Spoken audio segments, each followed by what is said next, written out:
Now, from Nebraska's trusted news source, this is Channel 8 News at 5. Coming up on the news, the 108th legislative session kicked off today at the state capitol. We're going to take you to the opening day ceremonies. Plus, chaos continues in Congress as the Speaker of the House has failed to be appointed after multiple votes. But first, anytime a law enforcement officer is killed or injured, it's an absolute tragedy.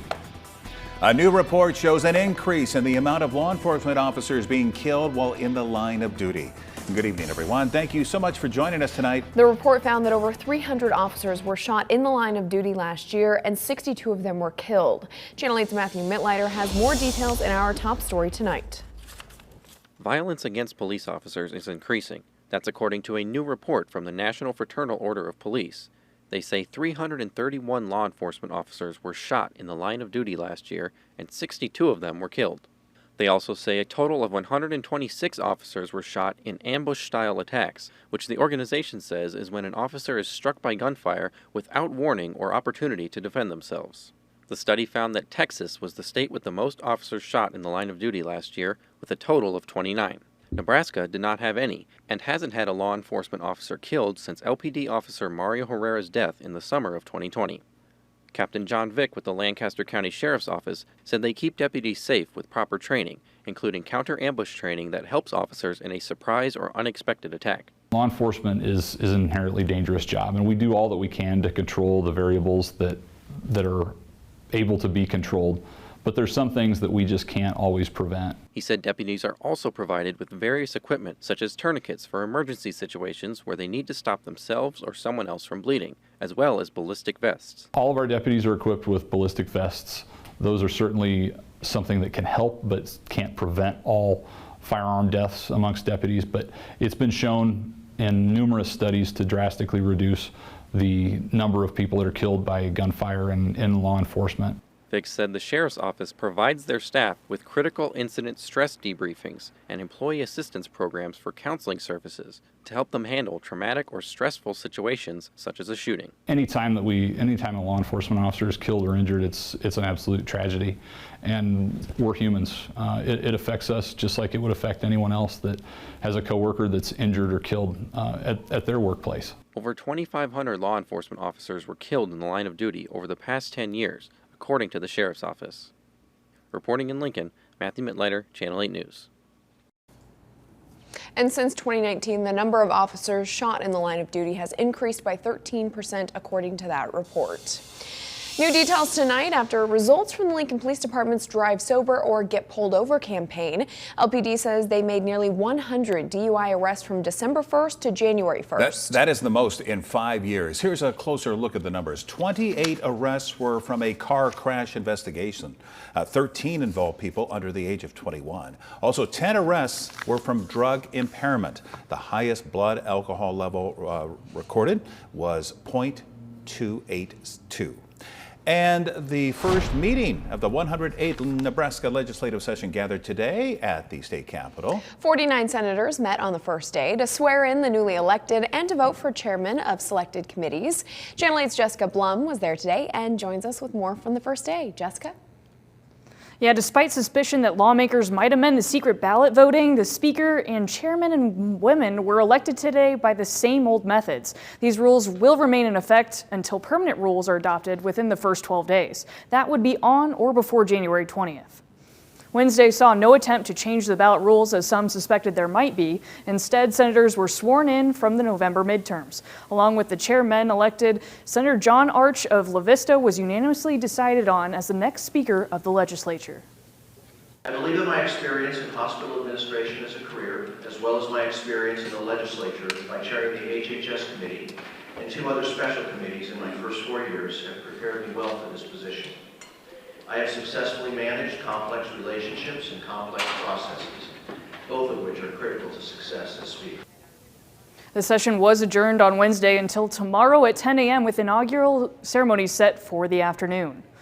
With the session now convening, there are ways you can get involved too. Committee hearings are open to the public and you can testify on issues important to you. Their website, nebraskalegislature.gov, can be used to contact state senators, track bills, and submit written testimony. All right, time to get things going there. Thank you so much, Jessica, for that report. On Capitol Hill, the chaos over the House Republican majority's efforts to elect the next speaker continues in historic fashion.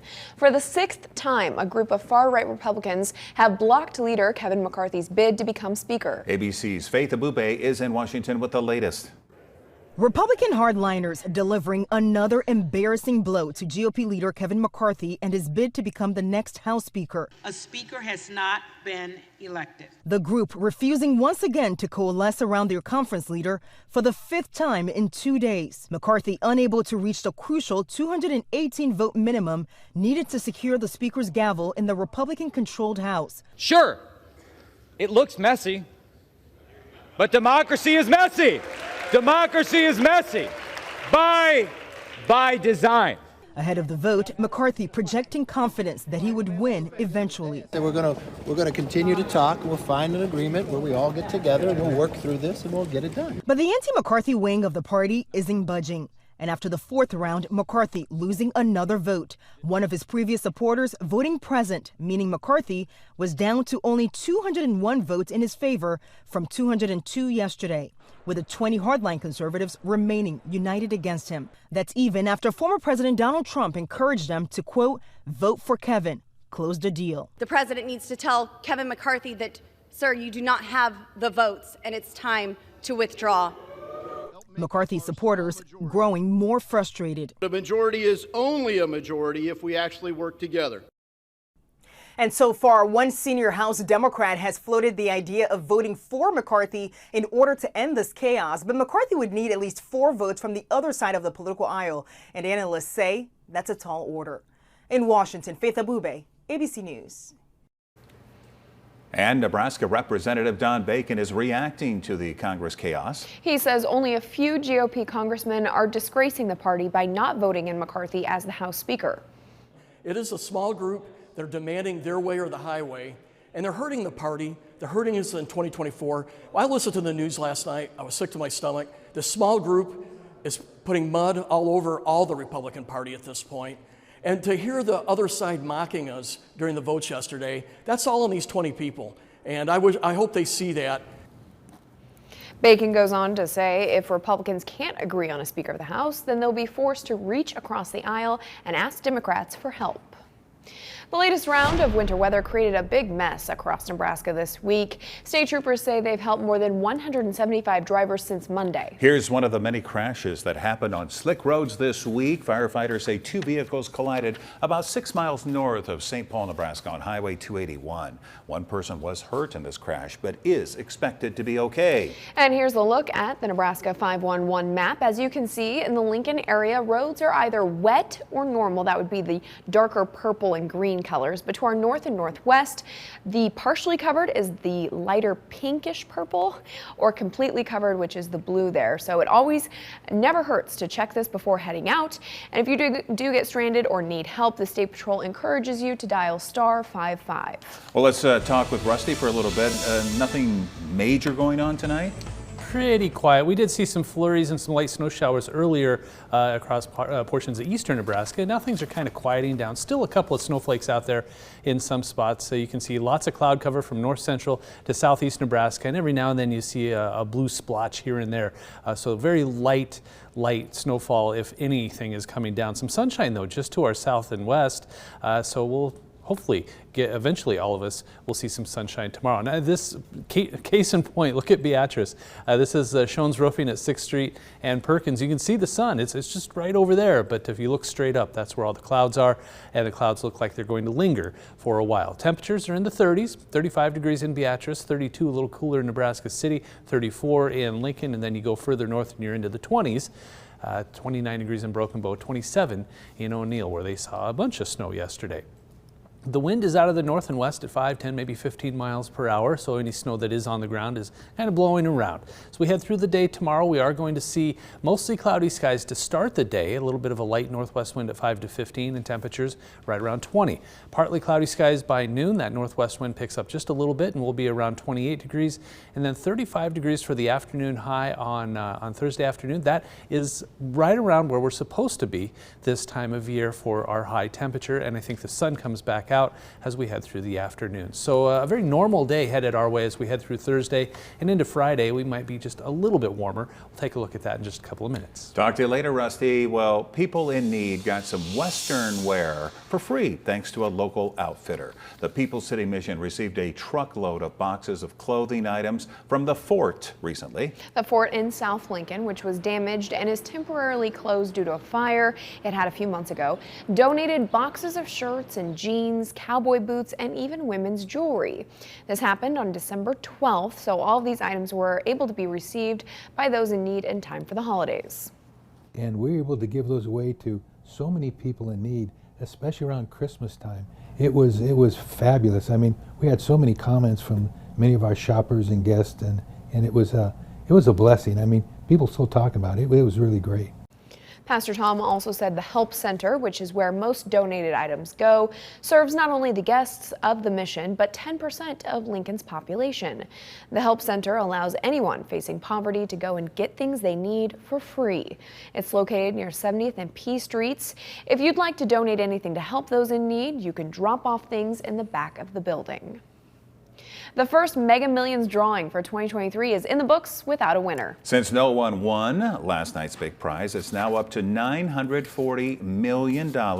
Officials say they've only had 3 bigger jackpots since the game's debut back in 2002. The largest single ticket Mega Millions jackpot was sold in South Carolina in 2018. That one was just over $1.5 billion. Coming up, the latest on Bills safety Damar Hamlin after collapsing on the field Monday night. His family says he's showing some signs of progress. We'll have that story right after the break. PB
Now to the latest on Damar Hamlin. The entire NFL rallying around the Bills' safety as he continues to be in intensive care. After collapsing on the field from cardiac arrest during Monday Night Football, ABC's Morgan Norwood is in Cincinnati with the latest on his condition.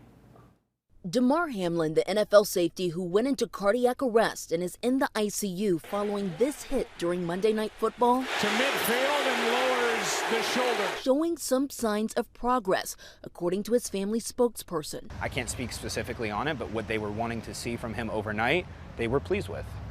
We don't know how long this medical journey is going to be for him, but right now things are moving in a positive direction. I'm just happy that he's still here to fight. He still has a chance to get better. He still has a chance to continue to be the positive impact that he's been on the community. And that impact evident in this Instagram video where you can see Hamlin playing with children, posing for photos, and signing autographs during a toy drive. Hamlin's own GoFundMe account, created back in 2020 for a toy drive his organization was supporting, surpassing $6 million in the wake of the incident. I'm excited for him to see the response because I know how much all of those things mean to him. Today, NFL teams returning to the practice field, the Bills holding a closed walkthrough, and the Bengals head coach with this message for Hamlin. So certainly we're pulling for Damar, hoping for the most positive outlook.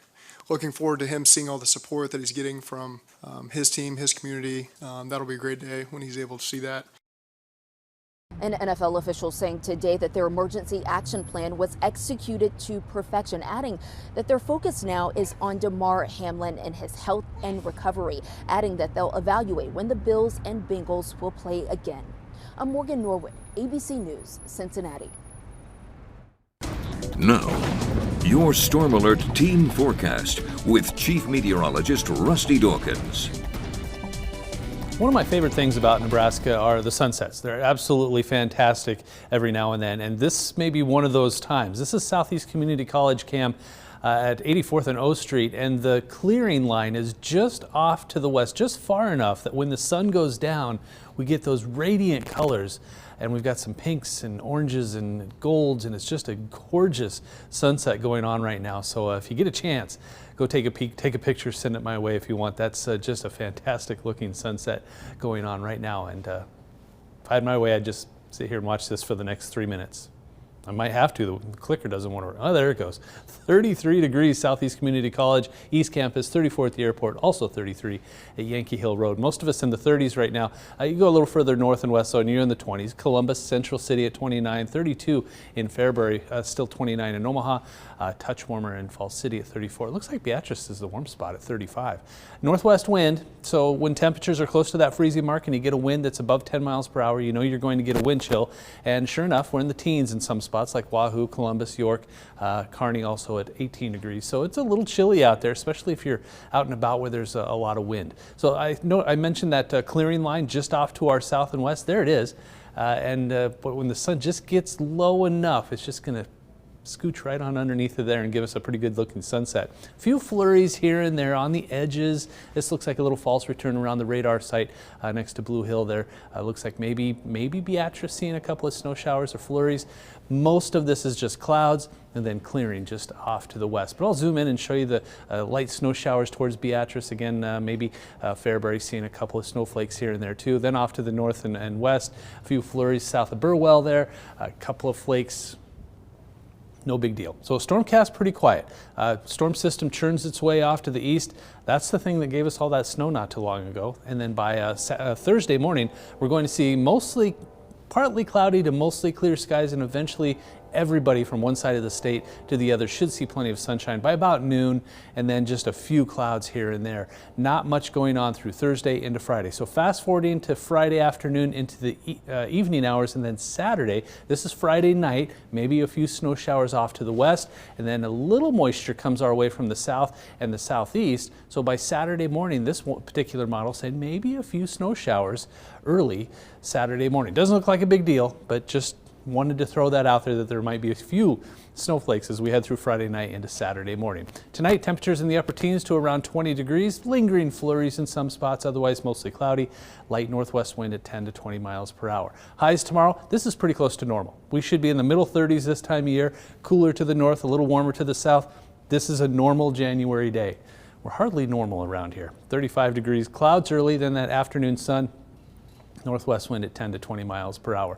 We bump up just a little bit on Friday, 42 degrees, partly cloudy skies, and then drop down as I think we'll see more clouds and a little bit of that early light snow possible on Saturday. So a little bit of a cooler day on Saturday, and then back into the 40s we go, and we should stay there for several days. 40 on Sunday, 43 on Monday, and then right around 40 and 42 degrees Tuesday, Wednesday, and Thursday. Then another little bit of a frontal boundary comes through and gives us a chance at a little light mixed precipitation as we head through the second half of next week. But overall, a pretty quiet 10-day forecast, just a few snowflakes here and there, temperatures at or above normal for the next several days. I better pick up a hobby or something to keep me entertained because it's pretty quiet around here. It seems like at least a section of January and December switch. Remember when we had those 35, 40 below wind chills a couple of weeks ago? So Mother Nature's making up for lost time, I think. Yeah. All right. Thank you very much, Rusty. A positive day on Wall Street today. The Dow gaining 133 points. NASDAQ is up 72. S&P adding 29 points. Here are your numbers. You're watching Channel 8, Nebraska's trusted news.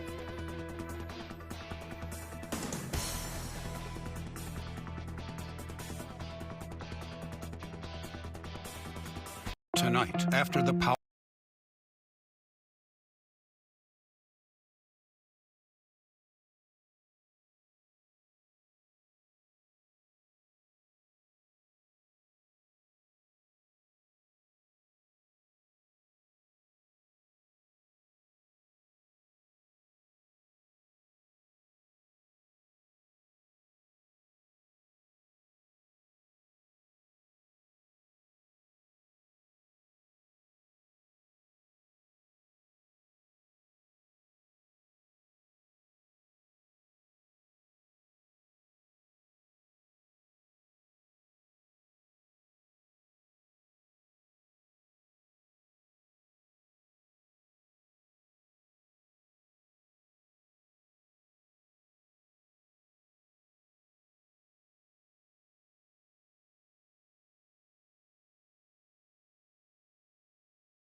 Well, we have a new trend for the dead, plus a wild New Year's joyride sends a car soaring through the air. Jeremy Roth has it all, and tonight's Take a Look at This.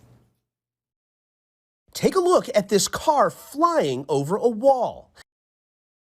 Roughly 30 minutes or so into the new year, police officers in New Jersey say they got a call about a stolen car. When officers arrived, the driver took off, crashing through a fence and over a retaining wall and falling 21 feet into the cars below. Luckily, no one was hurt, but police say this raucous New Year's ride put the driver and his passenger behind bars. When you think of an eternal resting place, typically two options come to mind: cremation or burial. Now, New Yorkers have another option. They can be composted. Nope, not a joke. New York joins a growing list of states legalizing human composting.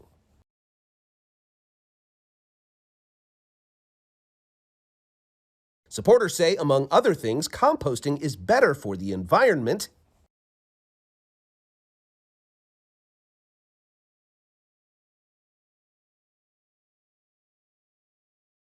but others think the practice is just plain weird. All right, we could not hear what half of those people were saying, so we'll try and run that later. All right, other final stories for you tonight. We now have an impressive new image of the distant Serpens constellation. Chile is visible. An infrared survey telescope for astronomy, VISTA for short, captured the image. It was taken while observing the SH-254 nebula in infrared light, which can't be seen by the human eye. Infrared light can pierce through thick dust clouds in space to reveal previously unseen details. This kind of infrared imagery is helping astronomers learn more about how stars form. Multiple nebulae, or clouds of gas and dust that fuel star formation, are located at the tail end of the Serpens constellation. It got its name, of course, because of its snake-like appearance. And Rusty, I know you get into this. You said the weather here is kind of boring, so you can study up on that, right? Yeah, hey, that was absolutely fascinating too. The things we're learning with that that new technology, just incredible. Hopefully we can help the weather out sometime so my forecast get just a little bit better. That'd be just fantastic. Here's what we have for the satellite and the radar, just some cloud cover and a few flurries here and there. Your forecast looks like this: partly cloudy Thursday, Friday, maybe some light snow showers on Saturday. Thank you, Rusty, and thank you for joining us. Have a wonderful evening. We'll see you at 6 o'clock. Closed captioning on Channel 8 Eyewitness.